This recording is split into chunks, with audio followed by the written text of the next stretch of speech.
Have you ever wondered what the most effective ways of managing employees is? I'm here to tell you today. I am the current general manager of Apricot Lane here in Waco. It is a locally owned fashion clothing business, and we sell to everyone in Waco. We also have an online store, and I am the general manager. I have assistant manager, and then I lead the team of about 10 to 15 different girls at different times. It has been super fun experience, but it has allowed me to see different forms of management and see kind of what works for people and what doesn't work for people, especially like a younger crowd. So 3 things that I found really important while I've been manager are motivating employees, setting the tone, and having empathy. The first thing that's really important is motivating employees. I think that there's a lot of different ways to motivate people, but I kind of got some inspiration or key forms from our owner. She was the manager before me, and she was really great at being able to motivate employees. So a couple of things is goal setting. We always set goals for the day. Sometimes we set them really high, sometimes we set them a little bit lower.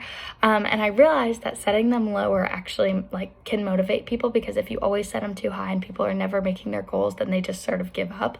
But if sometimes I know we're not going to hit a certain goal, then I kind of lower the goal. And goals are set by sales. So we sell, say, whatever our selling point is for the day, we need to sell that many tops or that many jeans, and I kind of base it off there. I want to keep them motivated, but I also know that if they never reach their goal, then they're not going to continue to be motivated, because then they think that they can't do it. So I think that's a really good one. Also, breaking down goals. I was able to see this in my research as well. So not just saying sell $1 million by today. It's sell this many in an hour, this many in 2 hours, this many in 3 hours, and kind of going over time, and giving people kind of not we need to increase our numbers by 10% in the next month, but actually giving them real numbers in a shorter amount of time is super productive. Also encouraging people with prizes and stuff. So say we hit a certain goals, it's you get a free top or you get a free Starbucks drink. I think that also really shining people on where they're really great at and getting them to do more of it. So sometimes we have girls that just kill customer service or kill social media. And I really make it a point to be you're doing so good, look at how good you're doing, and shouting them out in front of other people.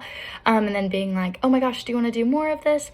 Is a really good way of getting people to be motivated, because they kind of take that into their own. Something we do is a lot of social media. So if I see that someone's really good at TikTok and I want them to keep going, I'll keep encouraging them, saying how good they are at it. And then they kind of take it as their own, and they're I'm going to do more TikToks, and they kind of come up with it, and they're self-motivated in that way. Really, so it just becomes their own, and they're really motivated to do well. Another one that also kind of plays into motivation is having empathy. A lot of times I think managers and owners forget that their employees are human at the end of the day. So they have off days. So if someone comes in one day and they're not doing super great, it's talking to them about it, having empathy, seeing what's going on, and then also knowing that they might have one bad day, but that doesn't cancel out the past 6 months of their awesome work. So letting people kind of be a little relaxed some days, just kind of having empathy with their situation, especially me, because girls are in college, and I know that can be really hard as well if they don't do well on an exam or they're stressed out about a test or a quiz. And then also understanding that if they have a really packed day, they're not going to want to work the next day, and they're not going to be super energetic the next day. I think that falls into motivating people, because I think when you kind of let them have a break and you're more understanding and you treat them with kindness and empathy all the time, they don't really want to let you down. That's how I was before I was manager with my owner. I never wanted to let her down, just because she was so sweet and empathetic with me, and that motivated me to do better. I wanted to do better for her family. I wanted to do better for her, so they didn't have to worry about anything. And then another important one is setting the tone. So as a manager, you set the tone for the day. So if you're in a bad mood, no one's going to want to have fun at work. You lead with a certain attitude, and you can set the tone for everyone else. Also, I think that doing what others need to be doing is really important. So I would never ask someone to do something that I wouldn't feel comfortable doing, or I don't do myself.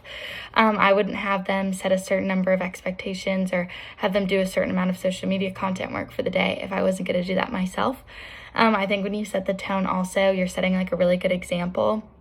So if you always treat everyone with kindness, then they kind of follow in that direction too. And just always having a really positive outlook on life is something that's really awesome for setting the tone to all of your employees. If you set a negative tone, no one wants to be there, it's not as fun, people aren't going to be motivated, and people aren't going to do as well in their work.